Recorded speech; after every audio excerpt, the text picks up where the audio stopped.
What? You don't believe in dragons? Well, I didn't before, but I do now. I'm the author of Dragon World, a revealing book that will change your mind. In it, you'll discover what these fabulous creatures looked like, what they ate, how and where they lived, and proof that they did exist. Let's take a tour. This map shows the different types of dragons and where they lived thousands of years ago. As you can see, they were found on every continent. Some scientists believe that a few may still be alive today, hidden in remote jungles and bottomless lakes. Cultures that had no way of communicating with each other gave amazingly similar descriptions of these creatures, which came in many sizes and shapes.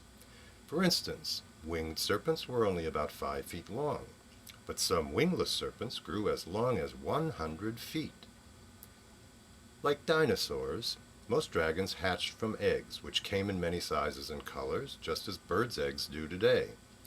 This egg is the actual size of a western dragon's egg.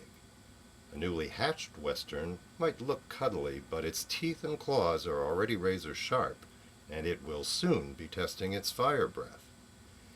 Even before it was fully grown, an angry western could spew a 25-foot stream of fire, vaporizing anything in its path and bursting into a fireball when it hit its target.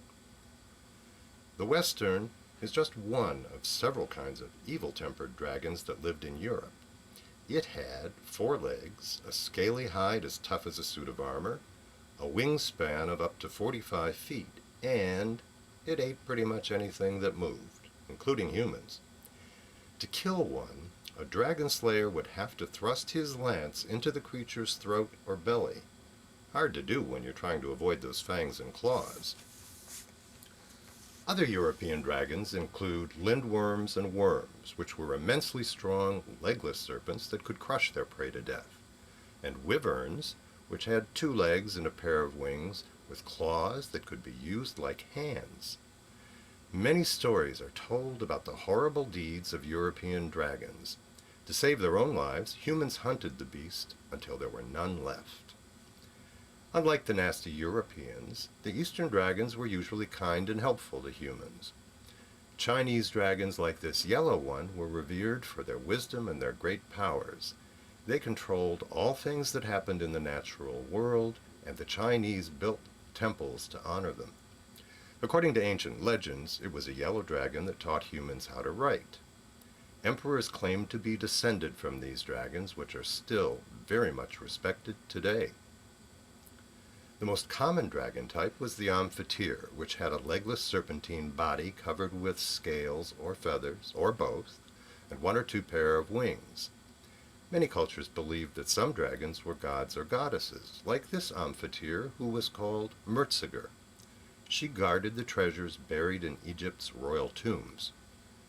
The most famous North American dragon was this magnificent relative of the amphitheaters called Piasa.